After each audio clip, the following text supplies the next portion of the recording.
ओम नमः सिद्धेभ्य। नमो नमः सत्हितंकराय वीराय भव्याम्बुजभास्कराय अनंतलोकाय सुरार्चिताय देवादिदेवाय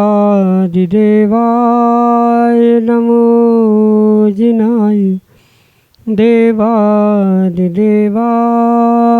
नमो जिनाय। पंच परमेष्टि भगवान की परम पूज्य आचार्य भगवंत गुरुवर विशुद्ध सागर जी मुनि महाराज की जय। परम पूज्य मुनि श्री सुप्रभ सागर जी महाराज की 3 करोड़ 9 करोड़ मणिराजों की समीचीन विकल्पों का सम्यक समाधान। सम्यक ज्ञान की वह चिरपरिचित अनूठी विधा जिसके माध्यम से हम सभी अपने ही मन के अनेकानेक समीचीन विकल्पों का सम्यक रूप से समाधान आगम के परिप्रेक्ष्य में प्राप्त करके और अपने मन को निर्विकल्प बनाने का पुरुषार्थ करते हैं, और वही मन की निर्विकल्पता आत्मा का वास्तविक सुख है। ऐसे आत्मकल्याण की अनूठी विधा हमें परम पूज्य आचार्य भगवंत गुरुवर विशुद्ध सागर जी महाराज के मंगल सभा से उन्हीं के सहयोग से परम पूज्य मुनि श्री सुप्रभ सागर जी महाराज के मुखारबिंदु से प्राप्त हो रही है, और वही सम्यक समाधान हमारे आत्मकल्याण का पथ प्रशस्त कराने वाला होता है। ऐसे आत्मकल्याण की अनूठी विधा से आप भी जुड़ने का प्रयास करें और अपना समीचीन विकल्प भेजते हुए परम पूज्य मुनि श्री से उसका सम्यक समाधान प्राप्त करने का पुरुषार्थ करें। परम पूज्य मुनि श्री आप सभी सुधी श्रावकों को, सुधी श्रोताओं को विपुल आशीर्वाद के साथ धन्यवाद प्रेषित कर रहे हैं कि आपने इस सम्यक समाधान के प्रारंभ हुए लगभग 4 वर्ष पूर्ण होने को हैं, और आप अपने समीचीन विकल्प भेजते हुए परम पूज्य मुनि श्री से उनका सम्यक समाधान प्राप्त करने का ही पुरुषार्थ करते हैं। ऐसे ही आप पुरुषार्थ करते रहें और अपने समीचीन विकल्प को भेजते हुए आगम के परिप्रेक्ष्य में उसका सम्यक समाधान प्राप्त करने का पुरुषार्थ करें। प्रारंभ करते हैं आज का सम्यक समाधान, और आज के पहले विकल्प के लिए आष्टा मध्य प्रदेश से अनन्य गुरु भक्त परिवार डॉक्टर मगन जैन, श्रीमती चंदा जैन महाराज श्री के श्री चरणों में कोटि कोटि नमोस्तु निवेदित करते हुए अपना समीचीन प्रश्न रख रहे हैं कि गुरुदेव ज्ञान की सार्थकता क्या है। हमारे समीचीन विकल्प का सम्यक समाधान करने की अनुकंपा करें। नमोस्तु महाराज जी, नमोस्तु। ओम नमः सिद्धम। परम पूज्य आचार्य भगवान गुरुवर विशुद्ध सागर जी महाराज की वास्तव में ज्ञान की सार्थकता उस ज्ञान को क्रियान्वित करने रूप ही है, क्योंकि शब्दों का ज्ञान होना भिन्न विषय है, पर उस ज्ञान को सार्थक करने के लिए उस ज्ञान को क्रियान्वित करना ये बहुत बहुत आवश्यक है। इसलिए जो आचार्य भगवंतों ने सम्यक ज्ञान के बाद सम्यक चारित्र को रखा है, वह सम्यक चारित्र को प्राप्त करना ही वास्तव में सम्यक ज्ञान की सार्थकता है। माना कि सम्यक ज्ञान को नहीं हम सामान्य ज्ञान को भी समझे तो सामान्य ज्ञान के परिप्रेक्ष्य में भी उस ज्ञान को क्रियान्वित करना, यानी जो जैसा ज्ञान के माध्यम से निर्णय हो रहा है उसको उसी प्रकार से ग्रहण करना, चरितार्थ करना, जीवन में उतारना, ये ही वास्तव में ज्ञान की सार्थकता हो सकती।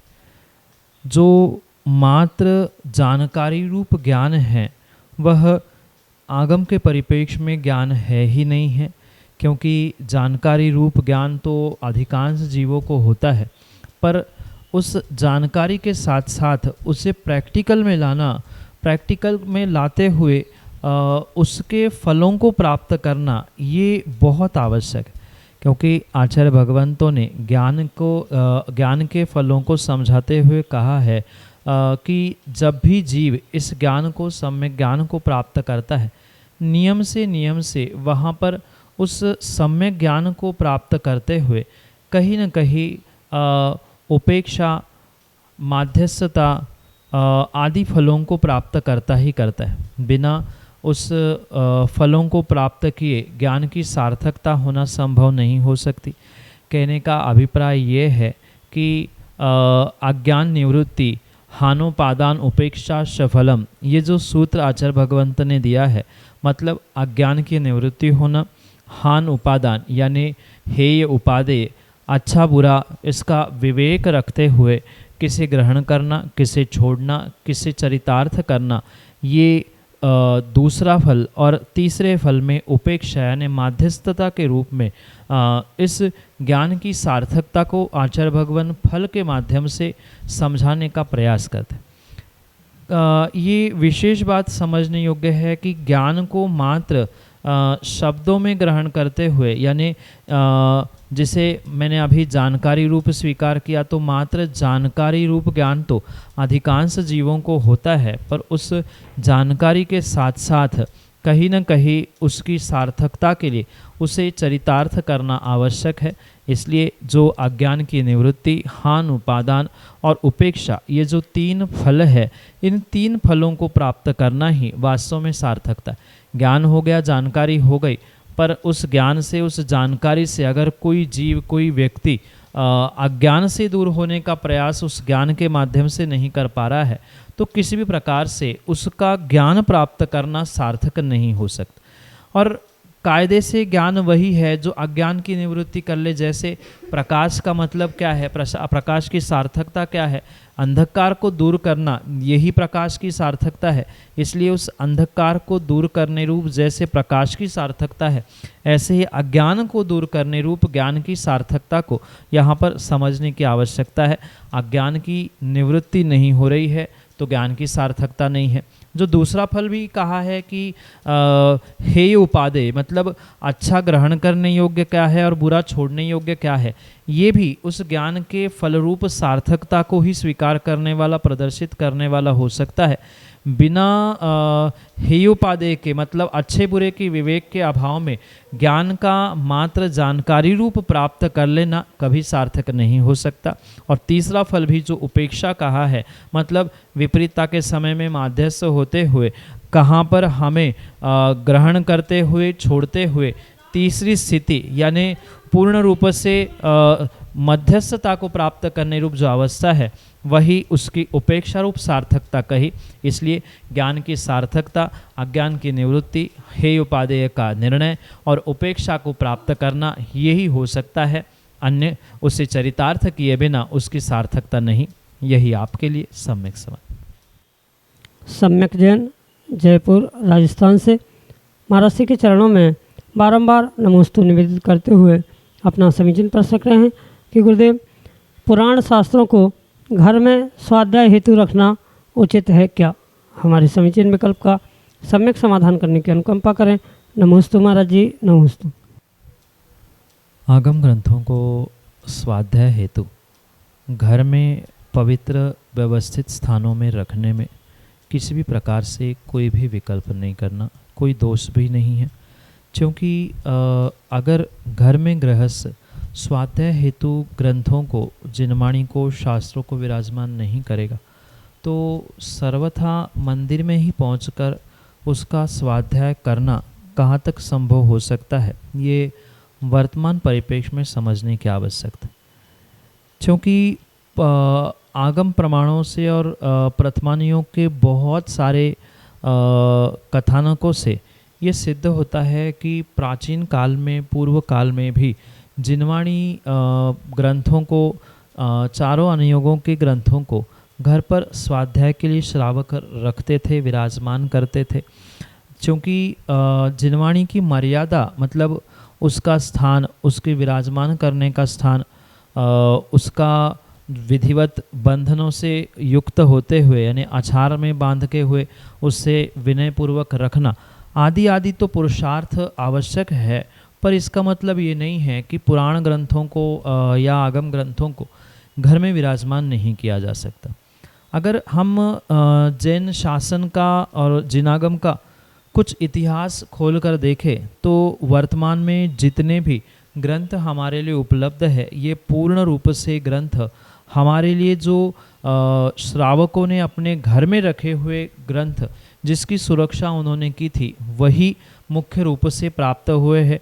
क्योंकि कुछ बीच में ऐसा काल आया था जहाँ बहुत सारे विघ्न संतोषी जीवों ने जो धर्म के विरुद्ध यानी जिन शासन के विरुद्ध कार्य करते हुए 6 महीने तक लगातार बिना बुझे जो जिनागम के ग्रंथों की होलियाँ जलाई थी, वहाँ तो मंदिर या सामूहिक स्थानों में जितने जिनागम के ग्रंथ थे, जितने पुराण आदि शास्त्र थे, चारों अनुयोगों के जितने जितने आगम ग्रंथ थे वह सभी नष्ट हो चुके थे और पुनः जो लिपिबद्ध होते हुए आज वर्तमान में हमें प्राप्त हो रहे हैं वे पूर्ण रूप से श्रावकों के घरों में जो सुरक्षित रखे हुए ग्रंथ थे वही हमें प्राप्त होते हैं। और ये जब प्रमाण से हमें सिद्ध हो रहा है तो पूर्व काल में जब स्वाध्याय करने हैं तो ग्रंथ घर में रखने की आज्ञा थी, तो आज भी रखने में कोई दोष नहीं। ये बहुत सारों का विकल्प ज़रूर हो सकता है कि आज घरों की मतलब मकानों की व्यवस्था बदल गई है। पहले बहुत बड़े बड़े मकान थे, अलग कमरे आदि व्यवस्थाएं थी, पर वर्तमान में भले ही कितनी व्यवस्था बदली क्यों ना हो, पर प्रत्येक जिन शासन के श्रावक को अपने जिन शासन की रक्षा के लिए, जिनागम की रक्षा के लिए अपने घर में, अपने मकान में 1, 2, 4, 6 जैसी अनुकूलता है, कुछ ना कुछ पुराण ग्रंथों को, कुछ ना कुछ अनुयोगों के ग्रंथों को विराजमान करना आवश्यक है। हाँ, जो विशेष ग्रंथ कहे जाते हैं, सिद्धांत ग्रंथ, सूत्र ग्रंथ आदि को विराजमान नहीं करना चाहिए, जैसे धवला, महाधवला, षटखंडागम आदि आदि विशेष ग्रंथों को भले ही घर में विराजमान करे ना करे, आगम तो कहता है वहाँ द्रव्य शुद्धि, क्षेत्र शुद्धि आदि ना होने के कारण घर में ना विराजमान करे। पर जो सामान्य ग्रंथ है जैसे प्रथमानियोग के ग्रंथ कहलाते हैं, द्रव्यानियोग के ग्रंथ है, जो सिद्धांत ग्रंथों के अंतर्गत नहीं आते, वर्तमान में बहुत सारे मुनिराजों के देशना ग्रंथ प्राप्त है, तो इनको घर में विराजमान करने में किसी प्रकार से कोई दोष नहीं है। क्योंकि घर में स्वाध्याय करने के लिए तो घर में ग्रंथ रखना परम आवश्यक ही होगा, इसलिए उसका उचित स्थान, उचित बंधनों में मतलब उचित आचार आदि में बांधते हुए एक व्यवस्थित स्थान पर उसे विराजमान करना, इसमें किसी प्रकार से दोष नहीं है। जहाँ क्षेत्र शुद्धि बिल्कुल ही नहीं है, मतलब जहाँ बिल्कुल जिस कमरे में ही लैट्रिन बाथरूम अटैच है उन कमरों में ना रखे हुए कुछ ऐसी व्यवस्था बनाई जाए, क्योंकि आज अनेक प्रकार से व्यवस्थाएं बनती है और ऐसा पुरुषार्थ करते हुए घर में कुछ अंशों में, कुछ मात्रा में प्रत्येक जिन शासन के अनुयायियों को ग्रंथों को विराजमान करना, उनका आराधन, उनकी सेवा, उनकी शुश्रूषा करने की आवश्यकता है, जिसके कारण से हमारा जिन शासन का साहित्य आने वाले समय में वृद्धिंगत हो सके या सुरक्षित हो सके। यही आपके लिए सम्यक समाधान। अजय जैन, गया बिहार से अगले समीचीन विकल्प के लिए हमारे सामने। परम पूज्य सुप्रभ सागर जी नमोस्त महाराज एवं विशुद्ध सागर जी महाराज को नमोस्तु। महाराज जी, मेरा ये प्रश्न ये है कि आचार्य श्री, मुनिश्री एवं आरिका माता जी में क्या अंतर है और उनकी पूज्यता में भी क्या अंतर है? क्या सम्यक, इसका कृपया सम्यक समाधान दें। आचार्य, उपाध्याय, मुनि, ये 3 परमेष्ठी भिन्न भिन्न रूप से नमोकार मंत्र में ग्रहण करने के बाद भी उन तीनों को भी चत्तारी मंगलम या चत्तारी दंडक के रूप में जो हम पाठ करते हैं उसमें साधु के रूप में ही स्वीकार किया गया। क्योंकि आचार्य, उपाध्याय ये तो एक पद व्यवस्था है जिसके माध्यम से संघ का संचालन करना, दीक्षा शिक्षा देना ये आचार्यों का कार्य होता है। उपाध्याय गण का पोषण करते हुए उनको ज्ञान दान करना, पढ़ाना, पढ़ना ये उनका मुख्य कार्य होता है। इसलिए ये व्यवस्था के रूप में आचार्य उपाध्याय मात्र पद होता है जब तक वे पहले मुनि नहीं बनते, 28 मूल गुणों को पालन करते हुए मुनि के उन सभी मूलोत्तर गुणों को प्राप्त करने का पुरुषार्थ पूर्ण नहीं करते, तब तक उनको पदोन्नति रूप आचार उपाध्याय पद प्राप्त नहीं होता। इसलिए जो आचार 36 मूल गुणधारी होते हैं, उनके लिए वे 28 मूल गुण जो मुनि के हैं वो तो होते ही है, उसके अलावा उन विशेष गुणों को साथ वे अपने उस आचार्य पद का निर्वाह करते। बिल्कुल उसी प्रकार से उपाध्याय परमेष्ठी भी मुनिराजों के 28 मूल गुणों के साथ साथ अन्य 25 गुणों को धारण करते हुए अपने उपाध्याय पद का निर्वाह करते। इसलिए आचार, उपाध्याय और मुनि अगर हम बेसिक उनका स्ट्रक्चर समझे तो वे सभी के सभी मूल गुणों के अपेक्षा से मुनि पद को धारण करते हुए ही अन्य पदों को प्राप्त करने वाले होने के कारण से वे पूर्ण रूप से समान रूप से स्वीकार किए जा सकते हैं।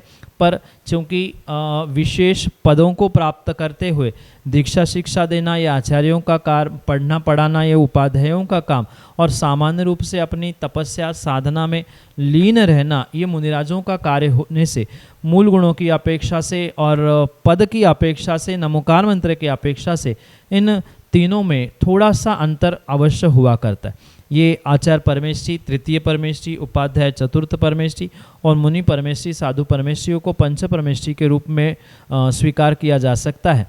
पर इन 3 परमेष्ठियों के अलावा जो एक आर्य का पद भी स्वीकार किया जाता है, वह किसी प्रकार से पंच परमेष्ठी के अंतर्गत स्वीकार नहीं किया जा सकता। वे पूज्य है, इसमें किसी प्रकार से दुराह नहीं है। जो चतुर्विध संघ आचार्य ने, तीर्थंकरों ने कहा है मुनि, आर्यिका, श्रावक, श्राविका, तो वहाँ भी आचार्यों ने, तीर्थंकरों ने मुनि ग्रहण किया, तो मात्र वहाँ मुनि नहीं है, आचार, उपाध्याय और साधु को ग्रहण करते हुए एक व्यवस्था बताई और दूसरा लिंग आर्यिका लिंग के रूप में कहा और तीसरा लिंग श्रावक जो ऐलक शुल्लक के रूप में स्वीकार किया। इसलिए आर्यिका भले ही उपचार से महाव्रती है, 28 मूल गुणों को धारण करती है, पूजनीय है, वंदनीय है, पर फिर भी पंच परमेष्ठी के समान उनको नहीं पूजा जाता या उनको स्वीकार नहीं किया जा सकता। पंच परमेष्ठी की अपेक्षा से आर्यिका कितनी भी दीर्घ दीक्षित क्यों ना हो, पर आज के एक दिवस दीक्षित मुनिराज के सामने वह लघु ही या छोटी ही स्वीकार की जाती है।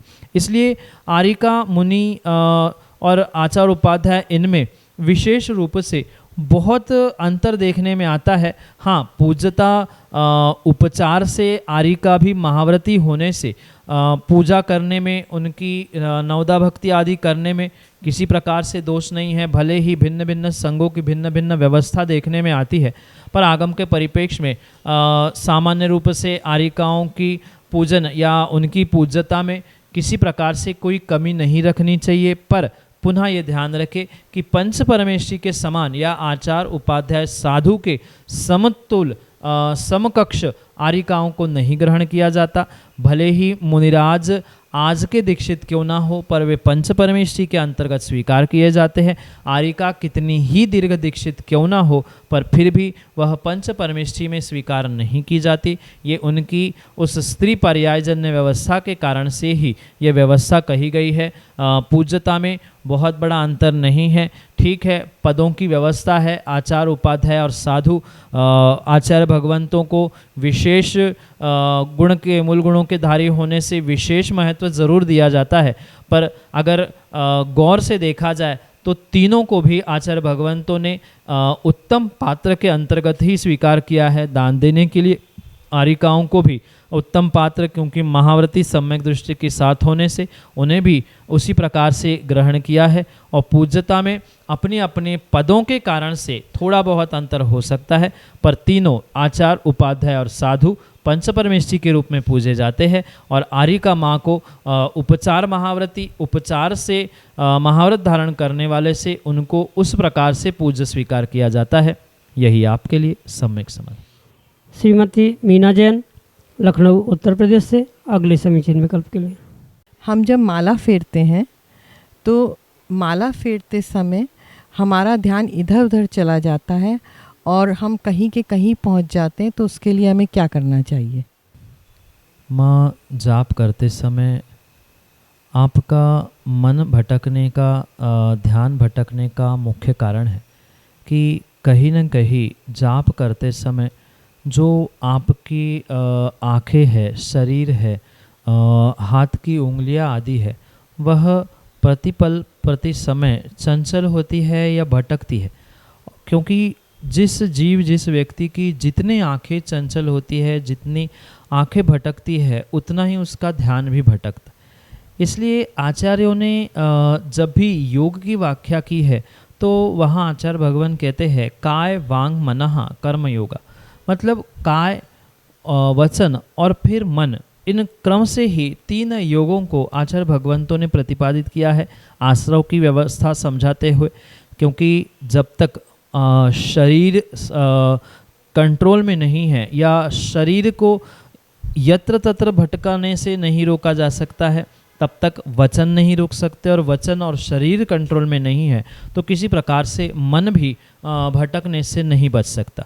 इसलिए इससे बचने के लिए जो अनेक प्रकार के जाप आचार्य भगवंतों ने कहे हैं, मतलब जिह्वा को ना हिलाते हुए, शरीर की उंगली आदि को ना चलाते हुए जो एकाग्र मन से अंतर्जल्प किया जाता है, वह सर्वश्रेष्ठ जाप कहा जाता है, जिसके माध्यम से किसी प्रकार से ध्यान नहीं भटकता, मन नहीं भटकता है। उसे स्थिर होने के लिए शरीर स्थिर हो गया, वचन स्थिर हो गए। मुंह से बहुत सारे लोग बहुत ज़ोर ज़ोर से मंत्रों का उच्चारण करते, तो बहुत ज़ोर ज़ोर से भी मंत्रों का उच्चारण करना ये भी आपके मन को चंचल करने के लिए, भटकाने के लिए निमित्त हो सकता है। इसलिए अपने शरीर को शांत करते हुए, आँखों को शांत करते हुए, उंगलियों को, वचनों को पूर्ण रूप से विश्राम देते हुए अपने आप को स्थिर करने की आवश्यकता है। और साथ में जो मंत्र पढ़ा जा रहा है उस मंत्रों को समझे, उन मंत्रों के साथ साथ उसके अर्थ को भी किंचित समझने का प्रयास किया जाए, या मंत्रों में अपने मन को, ध्यान को लगाने का प्रयास किया जाए, तो वह ध्यान का सार्थक होना या जाप करना पूर्ण रूप से सार्थक हो सकता है। जैसे नमो अरिहंताणम पढ़ते समय अरिहंत परमेष्ठी, उनके 46 मूल गुण आदि आदि को कुछ क्षण, कुछ समय समझे तो वहाँ ध्यान भटकने की संभावना बहुत कम हो सकती है। क्योंकि ये पुरुषार्थ कुछ मिनटों का नहीं है, कुछ घंटों का नहीं है, कई दिन इसके लिए पुरुषार्थ करना पड़ेगा, तभी जाकर वह उस ध्यान को प्राप्त कर सकता है या विशेष रूप से जाप का फल प्राप्त कर सकता है। यही आपके लिए सम्यक समाधान।